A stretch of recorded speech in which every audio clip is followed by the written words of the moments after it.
তেলটা গরম হয়ে গেছে, পেঁয়াজটা দিয়ে দিলাম।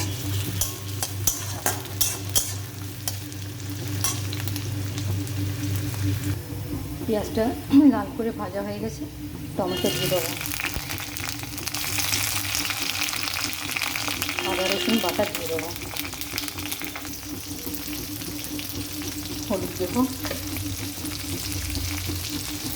লঙ্কার গুঁড়ো দেবো, একটু ধনে গুঁড়ো দেবো, জিরে গুঁড়ো দেবো। একটু জল দিয়ে মশলাটা কষিয়ে নেবো ভালো করে।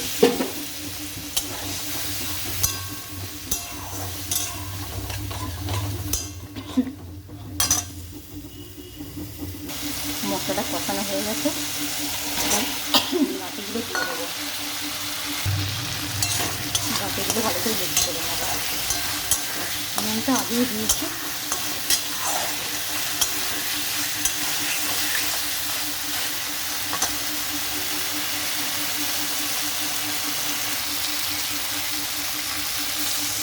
একটু জল দিলাম।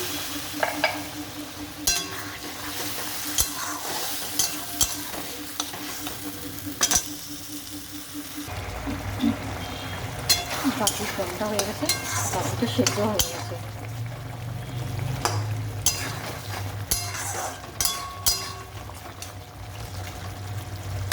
ভালো লাগলে এটা লাইক করে দেবেন, একটু সাবস্ক্রাইব করে দেবেন।